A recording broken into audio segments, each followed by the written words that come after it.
আসসালামু আলাইকুম। ইংরেজি নববর্ষের শুভেচ্ছা জানিয়ে আমন্ত্রণ বাংলা ভিশন সংবাদে আপনাদের সাথে আছি আমি রেজওয়ানা এলফিস। শুরুতে পাইওনিয়ার ইন্স্যুরেন্স সংবাদ শিরোনাম। স্বাগত 2014। দেশবাসীকে নববর্ষের শুভেচ্ছা জানিয়েছেন রাষ্ট্রপতি, প্রধানমন্ত্রী ও বিরোধী দলীয় নেত্রী। তরুণদের উচ্ছ্বাস, নিরাপত্তা জোরদার। এখনই সংলাপে বসে গ্রহণযোগ্য নির্বাচনী পথ খুঁজতে রাজনৈতিক দলগুলোকে তাগিদ যুক্তরাষ্ট্রের। বেগম জিয়ার সাথে ড্যান মোজেনার বৈঠক, আশরাফের সাথে ব্রিটিশ হাইকমিশনের সাক্ষাৎ। অবরোধ দিয়ে জনগণের বিরুদ্ধে যুদ্ধ ঘোষণা করেছেন বিএনপি নেত্রী। অভিযোগ প্রধানমন্ত্রীর। অবরোধে মাঠে থেকে সহিংসতা প্রতিরোধের প্রত্যয় আওয়ামী লীগের। চলমান সংকটে সমঝোতা না হলে জঙ্গিবাদ সহ তালেবানি শক্তির উত্থানের আশঙ্কা। আইন ও সালিশ কেন্দ্রের। বিদায়ী বছরে মানবাধিকার পরিস্থিতিতে চরম উদ্বেগ প্রকাশ। শুনছিলেন পাইওনিয়ার ইন্স্যুরেন্স শিরোনাম। নিশ্চিন্ত সারাদিন। এবার বিস্তারিত। বিদায় নিল 2013, শুরু হলো ইংরেজির নতুন বছর 2014। মহাকালে চিরন্তন গতিপ্রবাহে নানান ঘটনা স্মৃতি নিয়ে হারিয়ে গেল আরেকটি বছর 2013। হানাহানি মুক্ত বাংলাদেশের প্রত্যাশায় নতুন বছরকে বরণ করে নিল রাজধানীবাসী। হোটেল, ক্লাব ও টিএসসি এলাকায় ছিল উচ্ছ্বসিত জনতার ভিড়। বিশৃঙ্খলা এড়াতে গোটা রাজধানী জুড়ে নিরাপত্তার বলয় গড়ে তুলেছে আইন শৃঙ্খলা বাহিনী। নতুন বছরে দেশবাসীকে শুভেচ্ছা জানিয়েছেন রাষ্ট্রপতি আব্দুল হামিদ, প্রধানমন্ত্রী শেখ হাসিনা, বিরোধী দলীয় নেত্রী বেগম খালেদা জিয়া। যেদিন গেছে তা থাক স্মৃতির পাতায়, আর যেদিন আসছে তা হোক আনন্দের, হোক নতুন সম্ভাবনার। নতুন বছর 2014 সালকে স্বাগত জানাতেই রাজধানীবাসীর এই আয়োজন। ধর্ম, বর্ণ বা রাজনৈতিক ভেদাভেদ ভুলে 2014 সালকে বরণ করে নিতে উচ্ছ্বসিত সবাই। রাত 10টার পর বহিরাগত কাউকে ঢুকতে দেওয়া হয়নি টিএসসি এলাকায়। তারপরও রাত 12টার আগেই ঢাকা বিশ্ববিদ্যালয় এলাকা ছিল কানায় কানায় পূর্ণ। 2014 সালকে বরণ করতে পুরো রাজধানী সেজেছিল নতুন সাজে। বর্ণিল আলোকসজ্জায় রাঙানো ছিল সবগুলো ক্লাব ও 5 তারা হোটেল। তবে নিয়ন্ত্রিত অতিথি ছাড়া প্রবেশাধিকার ছিল না কারো।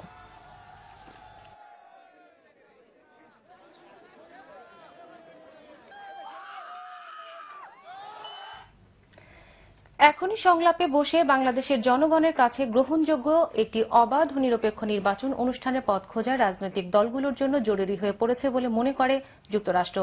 গতকাল বিকেলে বিএনপি চেয়ারপারসন বেগম খালেদা জিয়ার সাথে 1.5 ঘণ্টা বৈঠক শেষে লিখিতভাবে এ তথ্য জানানো হয়েছে মার্কিন রাষ্ট্রদূত ড্যান ডব্লিউ মোজিনার পক্ষ থেকে।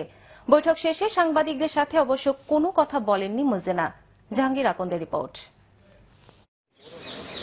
কড়া পুলিশি বেষ্টনী পেরিয়ে বিকেল 3টায় বিএনপি চেয়ারপারসন বেগম খালেদা জিয়ার গুলশানের বাসভবনে যান মার্কিন রাষ্ট্রদূত ড্যান ডব্লিউ মোজিনা। বিএনপি চেয়ারপারসনের সাথে প্রায় 1.5 ঘণ্টা বৈঠক করেন মার্কিন রাষ্ট্রদূত। তবে কি নিয়ে আলোচনা হয়েছে অপেক্ষমান সাংবাদিকদের তা না জানিয়ে চলে যান ড্যান ডব্লিউ মোজিনা। এরপর ড্যান মোজিনার একটি লিখিত বক্তব্য সাংবাদিকদের কাছে পৌঁছে দেন মার্কিন দূতাবাসের প্রেস উইং এর এক কর্মকর্তা। সেই বক্তব্যে বেগম জিয়ার সঙ্গে আলোচনার বিষয় তুলে ধরে ড্যান ডব্লিউ মোজিনা বলেন, বিএনপি চেয়ারপারসনের সাথে বাংলাদেশের গণতান্ত্রিক প্রক্রিয়া নিয়ে আলোচনা হয়েছে। তিনি বলেন, সরকারের দায়িত্ব বিরোধী দলকে স্বাধীনভাবে মতামত প্রকাশের সুযোগ করে দেওয়া, আর বিরোধী দলের দায়িত্ব এই সুযোগ শান্তিপূর্ণভাবে ব্যবহার করা। রবিবার সুপ্রিম কোর্টে আইনজীবী, প্রেস ক্লাবের সাংবাদিক এবং ঢাকা বিশ্ববিদ্যালয়ের শিক্ষক লাঞ্ছিত হওয়ার ঘটনা উদ্বেগজনক উল্লেখ করে মার্কিন রাষ্ট্রদূত বলেন, এগুলো গণতান্ত্রিক প্রক্রিয়ার পরিপন্থী। তিনি জানান, এসব ঘটনার পুনরাবৃত্তি দেখতে চায় না যুক্তরাষ্ট্র। লিখিত বক্তব্যে সব দলকে সহিংসতা বন্ধে আবারও আহ্বান জানান ড্যান মোজিনা। তিনি বলেন, সহিংসতা গণতান্ত্রিক প্রক্রিয়ার সঙ্গে সামঞ্জস্যপূর্ণ নয়, এটি অগ্রহণযোগ্য এবং এটি এখনই থামাতে হবে। লিখিত বক্তব্যে দলগুলোকে এখনই সংলাপে অংশগ্রহণ করে বাংলাদেশের জনগণের কাছে গ্রহণযোগ্য নির্বাচনের পথ খোঁজা যে আরো জরুরি হয়ে পড়েছে সে বিষয়ে তাগিদ দেন মার্কিন রাষ্ট্রদূত। বিএনপির জ্যেষ্ঠ নেতাদের গ্রেফতারের ঘটনায় যুক্তরাষ্ট্র সরকারের উদ্বেগের কথা উল্লেখ করে ড্যান মোজিনা বলেন, যারা নিজ গণতান্ত্রিক অধিকার শান্তিপূর্ণভাবে চর্চা করতে চান তাদের উপর এই বিষয়টি ভীতিকর প্রভাব ফেলে। দুই পক্ষের মধ্যে ভবিষ্যতে সংলাপের সাফল্যের ক্ষেত্রে এই নেতাদের অংশগ্রহণ অত্যন্ত গুরুত্বপূর্ণ বলে উল্লেখ করা হয়েছে বিবৃতিতে। এদিকে গুলশানের বাসভবনে মঙ্গলবারও অবরুদ্ধ ছিলেন বিএনপি চেয়ারপারসন বেগম খালেদা জিয়া। বাসার সামনে পুলিশের সংখ্যা কমানো হলেও নিরাপত্তা বলয় এবং ব্যারিকেড রয়েছে আগের মতোই। বালি ভর্তি একটি ট্রাক কমিয়ে সেখানে বড় একটি খালি ট্রাক দেওয়া হয়েছে। পুলিশ, র্যাব সহ অন্যান্য আইন শৃঙ্খলা বাহিনীর কড়া নজরদারি রয়েছে আগের মতোই। সাংবাদিকরা যেন বেগম জিয়ার বাসার কাছে যেতে না পারেন সেজন্য তার বাসভবনের আশপাশের ভবনগুলোর সামনে ও ছাদে পুলিশ মোতায়েন করা হয়েছে। জাহাঙ্গীর আকন্দ, বাংলা ভিশন, ঢাকা। অনন্তকাল স্রোতের তড়ি বেয়ে আজ মধ্যরাতে বিদায় নিল আরও একটি বছর 2013। নানা ঘটনা দুর্ঘটনা ইতিহাসের সাক্ষী হয়ে বছরটি ঠাঁই নিবে সেই অনন্তকালের গর্ভে। বর্ষবিদায় যেমন মনে করিয়ে দেয় পুরনো স্মৃতি, তেমনি নতুন বছরের আগমন নতুন স্বপ্ন আর সম্ভাবনার হাতছানি দেয়। তাতে বিদায়ী বছরের হতাশা আর বিরাজমান অস্থিরতার মাঝেই নতুন নতুন প্রত্যাশা জাল বুনছেন সবাই। জ্যোতিকা ঘোষের রিপোর্ট। আর মাত্র কয়েক ঘন্টা, তারপরই নতুন বছরের আনন্দ। শেষ সূর্য অস্ত যাওয়ার মধ্য দিয়ে বিদায়ের আয়োজন শেষ করেছে 2013 সাল। বাস্তবে না হলেও মনের ভাবনায় নতুন বছরের প্রথম সূর্য হাজির হয় আলাদা মহিমা নিয়ে। স্বপ্নের রং তুলিতে তারও বেশি উজ্জ্বল, আরো তেজি। প্রকৃতিও যেন তাল মিলিয়ে নিজেকে মেলে ধরেছে সেই মাত্রায়। আশা নিরাশার আলো ছায়া খেলার মাঝেই নতুন স্বপ্নের জাল বুনতে মত্ত সাধারণ মানুষ।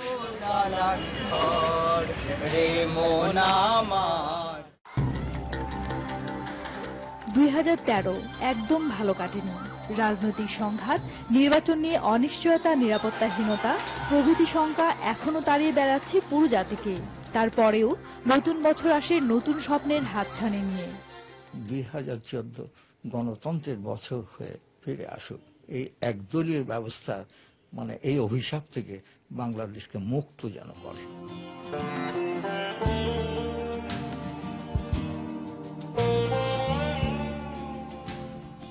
আর যাদের পদচারণায় মুখরিত হবে বাংলাদেশের ভবিষ্যৎ, তাদের প্রত্যাশা নতুন বছরের নতুন সূর্যের দীপ্তি হৃদয়ে ধারণ করে সেই মোহে দেশ, দেশের মানুষকে ভালোবেসে বিবাদ মিটিয়ে ফেলবেন রাজনীতিকরা। 2014 সালটা যেন একদম নতুন করে শুরু হয়। হানাহানি বন্ধ হয়ে নতুন কিছু সূচনা চাই। সুস্থ স্বাভাবিক আদর্শের রাজনীতিক আমাদেরকে উপহার দেন, সেটাই আমাদের সকলের কাম্য।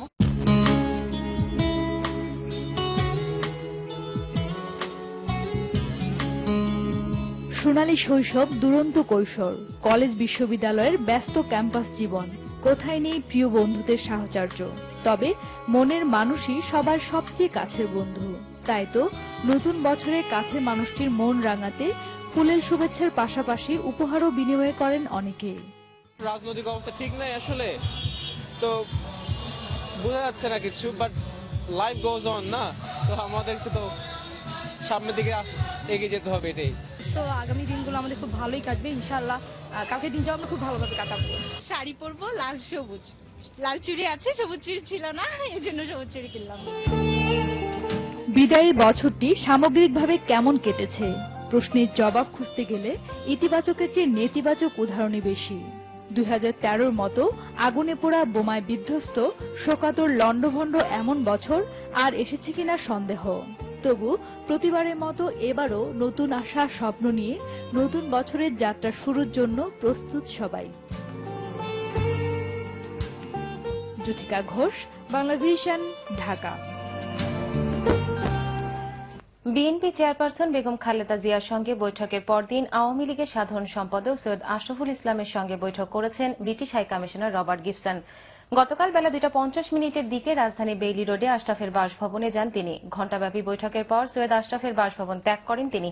তবে বৈঠকে কি নিয়ে আলোচনা হয়েছে সে ব্যাপারে কেউ মুখ খোলেননি। এর আগে সোমবার পুলিশের ব্যাপক কড়াকড়ির মধ্যেই গুলশানে বেগম খালেদা জিয়ার বাসায় গিয়েছিলেন গিবসন।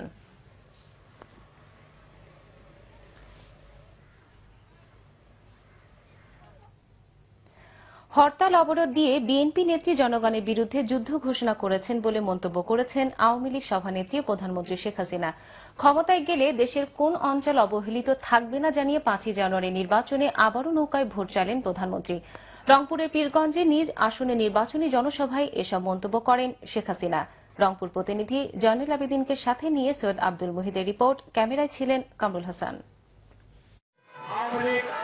গোপালগঞ্জের পর উত্তরাঞ্চলের জেলা রংপুরের পীরগঞ্জে নিজের আরেকটি নির্বাচনী জনসভায় আসেন প্রধানমন্ত্রী শেখ হাসিনা। জনসভায় আসার আগেই মাঠ পরিণত হয় জনসমুদ্রে। দুপুর 1:30টার পর আওয়ামী লীগ সভানেত্রী জনসভায় আসেন। এ সময় নেতাকর্মী আর সমর্থকদের হাত নেড়ে শুভেচ্ছা জানান শেখ হাসিনা। এ সময় আওয়ামী লীগ সভানেত্রী বলেন, আওয়ামী লীগ সরকার ক্ষমতায় এসে রংপুরের মঙ্গার দুর্নাম দূর করেছে। প্রধানমন্ত্রী অভিযোগ করেন, দিনের পর দিন হরতাল অবরোধ দিয়ে যুদ্ধ ঘোষণা করেছে বিএনপি জামাত।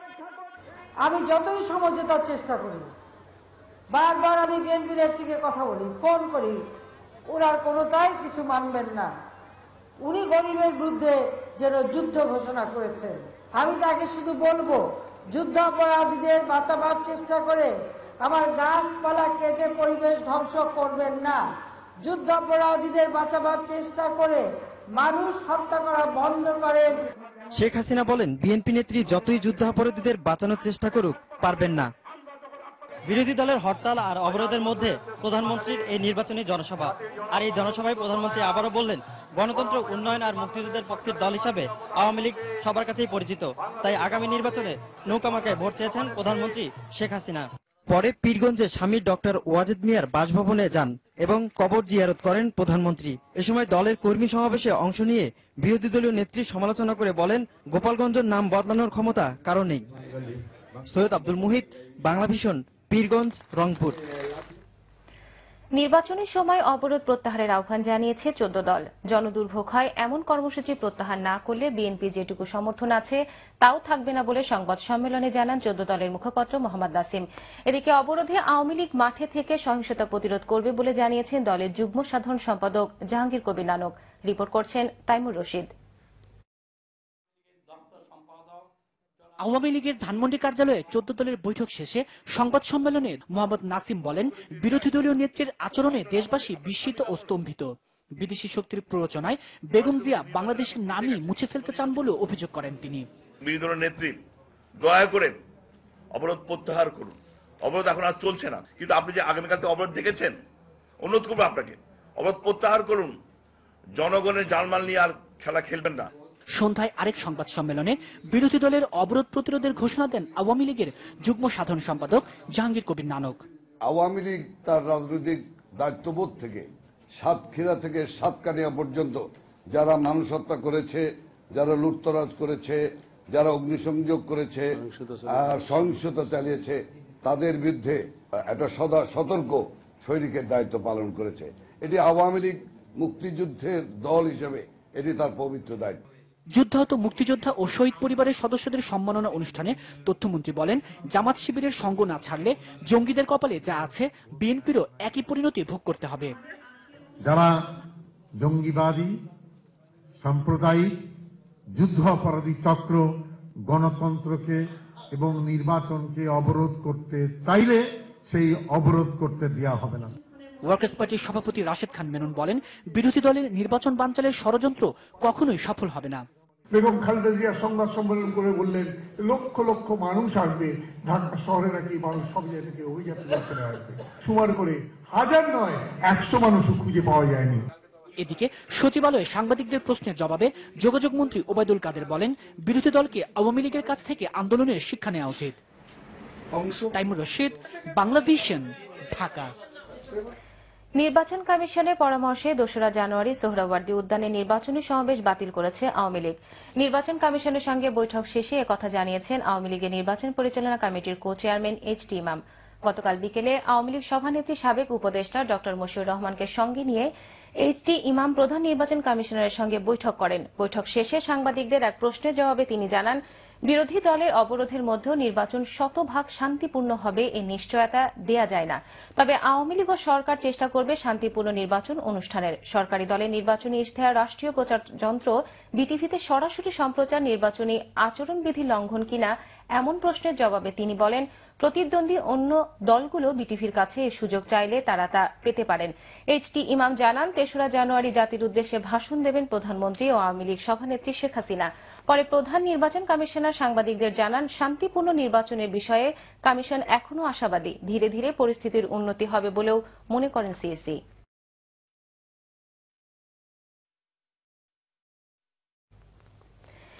বিদায়ী বছরে রাজনৈতিক সংঘাতে মারা গেছে 507 জন, জানিয়েছে মানবাধিকার সংগঠন আইন ও সালিশ কেন্দ্র। বাংলাদেশের মানবাধিকার পরিস্থিতি 2013 এর পর্যালোচনার ভিত্তিক রিপোর্ট প্রকাশ অনুষ্ঠানে আশঙ্কা প্রকাশ করে সংস্থাটি বলেছে, দেশে চলমান রাজনৈতিক সংকটের সমঝোতা না হলে জঙ্গিবাদ সহ তালেবানি শক্তির উত্থান হতে পারে। যুদ্ধাপরাধীদের বিচার প্রক্রিয়া শুরু এবং শিশু অধিকার আইন, প্রতিবন্ধী অধিকার ও সুরক্ষা আইন 2013 পাশ হলেও দেশের সার্বিক মানবাধিকার পরিস্থিতি নিয়ে চরম উদ্বেগ প্রকাশ করেছে সংস্থাটি। বিস্তারিত জানাচ্ছেন জিয়া খান। ঢাকা রিপোর্টার্স ইউনিটির সাগররী মিলনায়তনে আয়োজিত সংবাদ সম্মেলনে বাংলাদেশে মানবাধিকার পরিস্থিতি 2013 এর পর্যালোচনার ভিত্তিতে প্রতিবেদন প্রকাশ করে আইন ও সালিশ কেন্দ্র আশোক। প্রতিবেদনে বলা হয়, অর্থনৈতিক, সামাজিক ও সাংস্কৃতিক অধিকারের কিছু ক্ষেত্রে ইতিবাচক অগ্রগতি হয়েছে, কিন্তু যুদ্ধাপরাধীদের বিচারের রায় এবং জাতীয় নির্বাচনকে ঘিরে সৃষ্ট রাজনৈতিক বিরোধে বোমা বিস্ফোরণ, খুন, জখম, আইনশৃঙ্খলা বাহিনীর নির্বিচারে গ্রেফতার, সংখ্যালঘু নির্যাতন ও সাংবাদিক নির্যাতনের ঘটনা ঘটেছে। সব মিলিয়ে মানবাধিকার পরিস্থিতি ছিল চরম উদ্বেগজনক।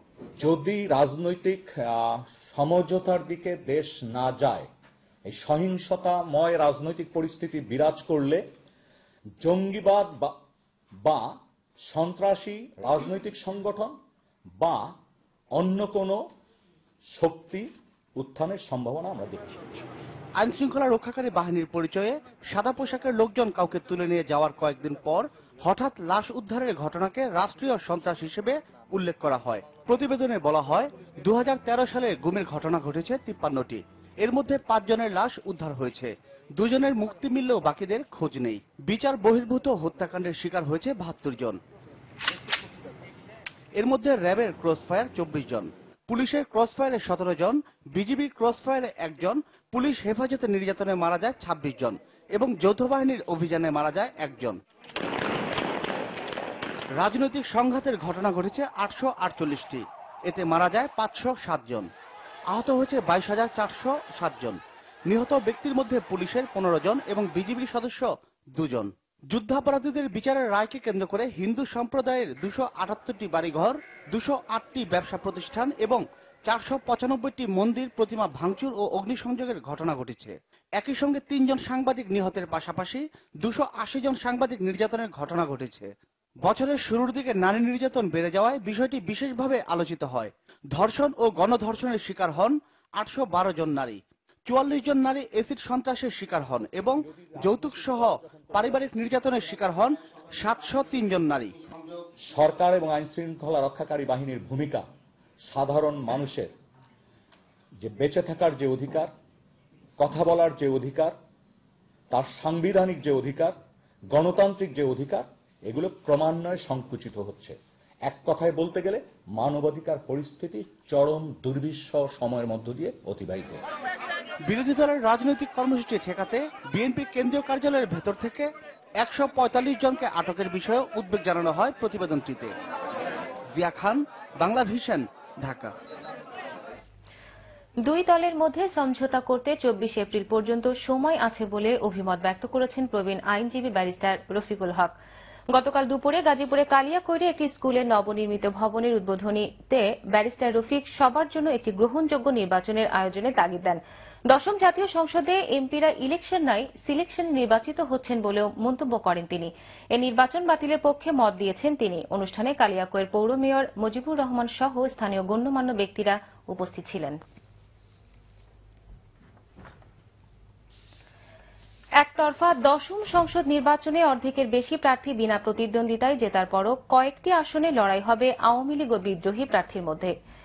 কোনোটিতে বিদ্রোহী প্রার্থীর জয়ের সম্ভাবনা দেখছেন স্থানীয় ভোটাররা। প্রতিনিধিদের সহায়তায় রাজধানীর বাইরের কয়েকটি আসনে নির্বাচনের খবর জানাচ্ছেন মিজানুর রহমান সবুজ। নির্বাচনী মাঠে নেই প্রধান বিরোধী দল। সবশেষ হিসেব অনুযায়ী এই সুযোগে 153 জন প্রার্থী বিনা বাধায় নির্বাচনী বৈতরণী পার হলেও খালি মাঠে গোল দেয়া ভাগ্য জুটেনি কারো কারো। এমন কয়েকজনের মধ্যে আওয়ামী লীগের হেভিওয়েট প্রার্থী মতিয়া চৌধুরীকে মুখোমুখি হতে হবে হাড্ডাহাড্ডি লড়াইয়ের। এমন জোর প্রতিদ্বন্দ্বিতার আভাস শেরপুরে। আসলে মতিয়া চৌধুরীর জন্য এই আসন হচ্ছে প্রেস্টিজ লড়াই এবং কৃষি বিপদের জন্য বাসার অস্তিত্বের লড়াই। যার দ্বারা আমাদের এলাকার উন্নয়ন হয়, আমরা এই লোকের তো পাশাই করি। শেরপুর 2 আসনে 3 বারের সংসদ সদস্য মতিয়া চৌধুরী বলছেন, নৌকেই ভোট দেবে নালিতাবাড়ি ও নকলার মানুষ। তবে স্বতন্ত্র প্রার্থী কৃষক লীগের সহসভাপতি বদিউজ্জামান বাদশার দাবি, পরিবর্তনের স্লোগান তুলেছে স্থানীয় জনগণ। আগামীতে নৌকায় ভোট দেওয়া 5 তারিখে আপনারা আপনাদের নিজেদের স্বার্থ দেখার জন্য, নিজেদের অগ্রগতির জন্য। আমি মাননীয় মন্ত্রীকে প্রশ্ন করতে চাই, দেশবাসীকে সাক্ষী রেখে আজকে আমরা মানুষকে অভয় দিচ্ছি যে আপনারা ভোট দেন নির্ভয়ে, ভোটে কারচুপি হবে না। মাননীয় মন্ত্রী কোথাও বলেন না যে ভোটে কারচুপি হবে না। পাবনা 1 আসনে নির্বাচনী মাঠে আওয়ামী লীগ প্রার্থী স্বরাষ্ট্র প্রতিমন্ত্রী শামসুল হক টুকু। আর সেখানে দলের মনোনয়ন না পেয়ে চ্যালেঞ্জ ছুড়েছেন সাবেক তথ্য প্রতিমন্ত্রী অধ্যাপক আবু সাঈদ। মাঠ চষে বেড়াচ্ছেন তিনি। জনগণ নিশ্চিতভাবে একথা বিশ্বাস করে, দৃঢ়ভাবে বিশ্বাস করে জনগণ বিপুল ভোটে বিজয়ী হবে এবং তার জামানত থাকবে। যিনি আওয়ামী লীগ থেকে বিতাড়িত হয়েছেন তার কর্মের কারণে, অপকর্মের কারণে, তিনি তো আওয়ামী লীগের কোনো পর্যায়ে নেই। স্থানীয় জনগণও বিভক্ত দুই প্রার্থীকে নিয়ে। ঘরের মধ্যেই লড়াই হবে ফরিদপুর 4 আসনেও। ফরিদপুরের বাকি 3টি আসনে আওয়ামী লীগ প্রার্থীরা কোনো বাধা ছাড়াই নির্বাচিত হলেও বিদ্রোহী প্রার্থী মুজিবুর রহমান নিক্সন চৌধুরীর সাথে শক্ত লড়াই হবে আওয়ামী লীগের সভাপতিমণ্ডলীর সদস্য কাজী জাফরুল্লাহ। পদ্মা সেতু দুর্নীতিতে নিক্সন চৌধুরীকে জিজ্ঞাসাবাদ করেছে দুদক। তবে অভিযোগ ঠিক নয় দাবি করে বঙ্গবন্ধু পরিবারের এই সদস্য বলেন, সময় এসেছে নৌকার মাঝি বদলের। নির্বাচন সুষ্ঠু হোক, জনগণের যে রায় হবে সেটাই আমি মেনে নেব এবং জনগণ যেন তার ভোট ঠিক মতন দিতে পারে আর এখানে যেন কারচুপির কোনো ব্যবস্থা না। আমি পদ্মা সেতুর সাথে আমাকে ডাকতে পারে, কিন্তু আমি পদ্মা সেতুর সাথে তো মামলার আসামি না। তবে হার জিতের ফলাফল দেখতে অপেক্ষা করতে হবে 5 জানুয়ারি পর্যন্ত। মিজানুর রহমান সবুজ, বাংলা ভিশন, ঢাকা। নিচ্ছি স্বপ্নধারা আবাসন সংবাদ বিরতি, সাথেই থাকুন। ফিরে এসে থাকছে গোপালগঞ্জের নাম পরিবর্তনের হুমকিতে বেগম জিয়ার বিরুদ্ধে মানহানির মামলা খারিজ।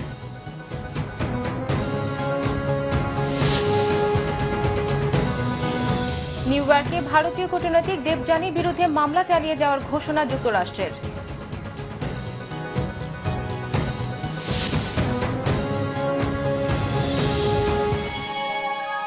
আপনারা দেখছেন বাংলা ভিশন সংবাদ।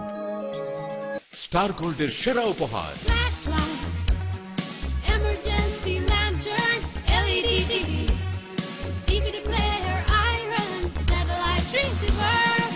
বাংলাদেশ সহ মধ্যপ্রাচ্য ও বিশ্বের বিভিন্ন দেশে ওয়ারেন্টি সহকারে পাওয়া যাচ্ছে।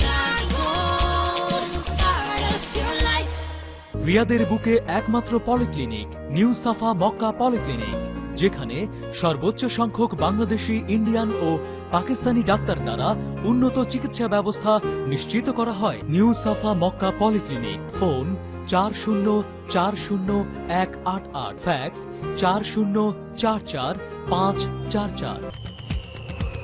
জীবনকে মধুময় করতে স্টার লাইফ নিয়ে এলো উন্নত মানের জাপান ও কোরিয়ান টেকনোলজি দিয়ে তৈরি LED TV, flash light, DVD player, portable DVD player, iron, satellite receiver ও অ্যাক্সেসরিজ। বাংলাদেশ সহ মধ্যপ্রাচ্য বিশ্বের বিভিন্ন দেশে ওয়ারেন্টি সহকারে পাওয়া যাচ্ছে। Star Life, enjoy your Star Life. আপনারা দেখছেন বাংলা ভিশন সংবাদ।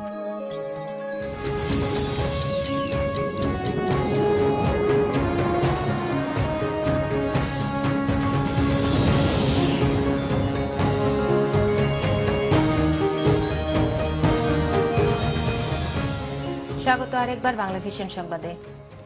শেষ হল Bashundhara new year cup golf tournament 2014। গত বৃহস্পতিবার 3 দিনের এই টুর্নামেন্ট শুরু হয় ঢাকা সেনানিবাসের আর্মি গলফ ক্লাবে। মঙ্গলবার এই টুর্নামেন্টে পুরস্কার বিতরণীতে প্রধান অতিথি ছিলেন লেফটেন্যান্ট জেনারেল আবু বেলাল মোহাম্মদ শফিউল হক।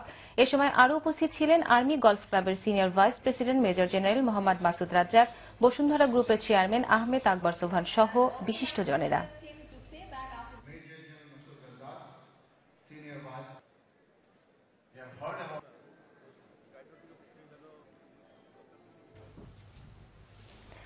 বিএনপি চেয়ারপারসন বেগম খালেদা জিয়ার বিরুদ্ধে করা মানহানির মামলা খারিজ করে দিয়েছে আদালত। মহানগর হাকিম আসাদুজ্জামান নূর এই আদেশ দেন। বিরোধী দলীয় নেত্রীর বিরুদ্ধে এই মামলা দায়ের করেন জননেত্রী পরিষদের সভাপতি এবি সিদ্দিকী। গত 29শে ডিসেম্বর বেগম জিয়ার দেয়া বক্তব্য মানহানিকর বলে অভিযোগে বলা হয়, গোপালগঞ্জের নাম পরিবর্তন, এলাকাবাসীকে হুমকি, 15ই আগস্ট জন্মদিন পালন সহ বিভিন্ন সময়ে বেগম জিয়ার দেয়া বক্তব্যকে মানহানিকর উল্লেখ করে এই অভিযোগ আনা হয়। শুনানি শেষে মহানগর হাকিম আসাদুজ্জামান নূর বাদীর অভিযোগ গ্রহণ করেননি। তাজরিন ফ্যাশনসে অগ্নিকাণ্ডের ঘটনায় দায়ের করা মামলায় প্রতিষ্ঠানের ব্যবস্থাপনা পরিচালক দেলোয়ার হোসেন এবং স্ত্রী মাহমুদা আক্তার সহ 6 জনের বিরুদ্ধে গ্রেফতারি পরোয়ানা জারি করা হয়েছে। Senior judicial magistrate Wasim Sheikh পলাতক আসামিদের বিরুদ্ধে গ্রেফতারি পরোয়ানা জারি করেন। তাজরিন অগ্নিকাণ্ডে 111 জন নিহতের ঘটনায় দায়ের করা মামলার অভিযোগপত্র গ্রহণ করে আদালত। অভিযোগপত্রে এই ঘটনায় 13 জনকে আসামি করা হয়। আসামিদের মধ্যে 6 জন জামিনে, 6 জন পলাতক আর 1 জন আটক রয়েছে। পলাতক আসামিদের গ্রেফতারের বিষয়ে অগ্রগতি প্রতিবেদন আগামী 25শে ফেব্রুয়ারি আদালতে দাখিলের নির্দেশ দেওয়া হয়েছে। এর আগে গত 22শে ডিসেম্বর দেলোয়ার হোসেন সহ 13 জনকে অভিযুক্ত করে চার্জশিট দেয় গোয়েন্দা পুলিশ।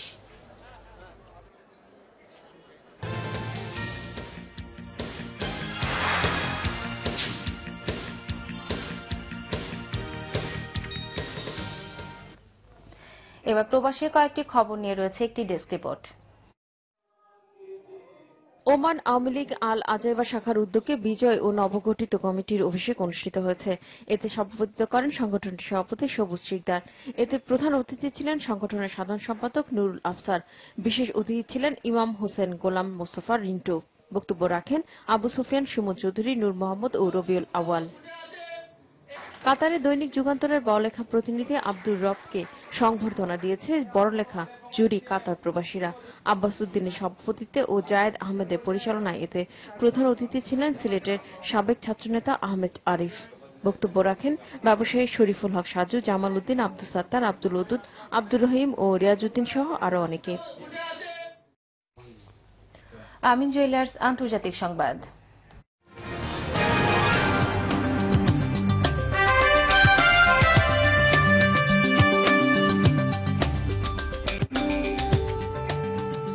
নিউ ইয়র্কে ভারতীয় কূটনৈতিক দেবযানী খোবরা গাড়ির বিরুদ্ধে মামলা চালিয়ে যাওয়ার ঘোষণা দিয়েছে যুক্তরাষ্ট্র। গৃহকর্মীর ভিসা জালিয়াতি ও তাকে ন্যায্য মজুরি না দেওয়ার অভিযোগ রয়েছে তার বিরুদ্ধে। আগামী 13 জানুয়ারির মধ্যে দেবযানীর বিরুদ্ধে সব অভিযোগপত্র জমা দেওয়া হবে বলেও জানিয়েছে মার্কিন কর্তৃপক্ষ। ওই সময়ের মধ্যে তার বিরুদ্ধে আনা অভিযোগের আরও প্রমাণাদিও সংগ্রহ করা হবে বলে জানানো হয়েছে। তবে ভারতের দাবি মেনে দেবযানীর বিরুদ্ধে করা মামলা তুলে নেওয়া ও ক্ষমা চাওয়ার বিষয়টি আবারও প্রত্যাখ্যান করেছে যুক্তরাষ্ট্র। এদিকে কূটনৈতিক দেবযানী তার বিরুদ্ধে আনা সব অভিযোগ অস্বীকার করেছে। গৃহকর্মী সঙ্গীতা রিচার্ডের ভিসায় মিথ্যা তথ্য সরবরাহ ও তাকে ন্যায্য মজুরি না দেওয়ার অভিযোগ গত 12 ডিসেম্বর দেবযানীকে গ্রেফতার করে নিউ ইয়র্ক পুলিশ। পরে $2.5 লাখ জামিন দেওয়া হয় তাকে। ঘটনার পর থেকে নয়াদিল্লি ওয়াশিংটন সম্পর্কে টানাপোড়েন চলছে। এবার ক্লেমন খেলার সংবাদ।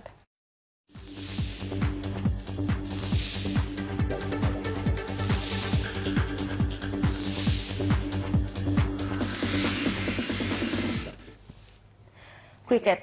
আম্বার বিজয় দিবস টি-20 ক্রিকেটে চ্যাম্পিয়ন হয়েছে সাকিব আল হাসানের prime bank cricket club. Mirpur স্টেডিয়ামে ফাইনালে তারা 55 রানে হারিয়েছে তামিম ইকবালের ইউসিসি বিসিবি একাদশকে। প্রাইম ব্যাংকে 6 উইকেটে 174 রানের জবাবে 8 উইকেটে 119 রান করতে সমর্থ হয় বিসিবি একাদশ। তবে এই টুর্নামেন্টকে আরও আকর্ষণীয় করে তুলতে ভবিষ্যতে বিদেশি ক্রিকেটারদের অন্তর্ভুক্তির গুরুত্ব তুলে ধরেন দুই অধিনায়ক সাকিব ও তামিম। মানিক মাহমুদের রিপোর্ট। বিপিএল মাঠে গড়ায়নি, তবে টি-20 ক্রিকেটে ক্রিকেটারদের পারফরমেন্সের উৎকর্ষতা বাড়াতে চ্যালেঞ্জ কাপের আয়োজন করে বিসিবি। সেখানে বেশ কিছু ক্রিকেটারের পারফরমেন্স চোখে পড়ে। ফাইনালে তামিমের ইউসিবি বিসিবি একাদশের বিপক্ষে ব্যাটিংয়ে নেমে লিটন কুমার ও এনামুল হকের নৈপুণ্যে ভালোই সূচনা করে প্রাইম ব্যাংক। উদ্বোধনী জুটিতে 59 রান তুলে এনামুল ফিরে যান 27 করে। অন্য প্রান্তে লিটনের ব্যাট থেকে আসে 62 রানের অনবদ্য ইনিংস। তার সাথে সাব্বির রহমানের 25, অধিনায়ক সাকিবের 14 রানে 6 উইকেটে 174 চ্যালেঞ্জ স্কোর করে প্রাইম ব্যাংক। টুর্নামেন্টের হ্যাটট্রিকম্যান আলামিন এই ম্যাচে নেন 3 উইকেট। জবাবে তাজুল রুবেলদের নিয়ন্ত্রিত বোলিংয়ে 8 উইকেটে 119-এর বেশি যেতে পারেনি ইউসিবি বিসিবি একাদশ। তামিম 2, রনি তালুকদার 32, ইমরুল কায়েস 23, নাঈম ইসলাম 6, মিথুন আলী 10 রানে ফিরে গেলে জয়ের রাস্তা থেকে ছিটকে পড়ে ইউসিবি বিসিবি দল। চ্যালেঞ্জ কাপের প্রথম টুর্নামেন্ট জিতে উচ্ছ্বসিত প্রাইম ব্যাংক। বিজয়ী অধিনায়ক সাকিবের মতে ক্রিকেটারদের মানদণ্ড যাচাইয়ে বিদেশি ক্রিকেটারদের সাথে প্রতিদ্বন্দ্বীদের কোনো বিকল্প নেই। এইভাবে একটা হেলদি কম্পিটিশন তৈরি হয়েছে পুরা বাংলাদেশ ক্রিকেটের ভেতরেই, যে দলে থাকতে হলে ভালো পারফর্ম করতে হবে, দলে আসতে হলে অনেক ভালো পারফর্ম করতে হবে। তো আগে যেমন ছিল হ্যাঁ একটা সিজন 2টা সিজন ভালো খেললেই চলে আসতো, এখন কিন্তু ওই জিনিসটা আর হবে না। আস্তে আস্তে এরকমের থেকে ইন্টারন্যাশনাল টুর্নামেন্ট হওয়া উচিত বেশি। এই বছর আমরা হার্ডলি 2-3টা সিরিজ খেলছি, যেটা মোটেই একটা ইন্টারন্যাশনাল টিমের জন্য এনাফ না। আমরা 8টা ওয়ানডে খেলছি। পাকিস্তানের মতো টিমও 33টা খেলতেছে যারা হোমে খেলতে পারে না। তো ওভারঅল আমাদের এই জায়গাটাতে অনেক কিছু করার আছে। ইউসিবি বিসিবি দলের অধিনায়ক তামিমও মনে করেন টুর্নামেন্টটি প্রতিদ্বন্দ্বিপূর্ণ হয়েছে। আলটিমেট গোল হলো ওয়ার্ল্ড কাপটা, তো হয়তো বা এই কারণেই আমাদের টি-20 ফোকাসটা একটু বেশি দেওয়া হচ্ছে। যে জায়গায় যার ইন্ডিভিজুয়ালি ইমপ্রুভ করার দরকার, আমি শিওর যে ওরা এটা নিয়ে চিন্তা করতেছে। আমারও অনেক কিছু ইমপ্রুভ করার আছে, অন্যদেরও ইমপ্রুভ করা আছে, তো ওরা ইন্ডিভিজুয়ালি এটা নিয়ে চিন্তা করবে ফর শিওর। আর আল্লাহর রহমতে একটা খুবই চমৎকার টুর্নামেন্ট দেখলাম আমরা, আর আশা করবো যে এই টুর্নামেন্টটা সবসময় এরকম আমাদের জন্য থাকুক। বোলিংয়ে 19 রানে 1 উইকেটের সাথে 2টি দর্শনীয় ক্যাচ নিয়ে ম্যাচ সেরা হয়েছেন রুবেল হোসেন। সর্বোচ্চ রান করে man of the tournament Enamul Haque Bijoy. Manik Mahmud, Bangla vision, Dhaka. এই ছিল এখনকার মতো। পরে সংবাদ সকাল 7:30টায়। এর আগে রয়েছে নিউজ টপ 10 দেখার আমন্ত্রণ রইল। এছাড়া দেশ বিদেশের সবশেষ সংবাদ সবার আগে জানতে আপনার গ্রামীণ ফোন বাংলা লিংক এয়ারটেল থেকে ডায়াল করুন 1616 নম্বরে। এতক্ষণ সাথে থাকায় ধন্যবাদ।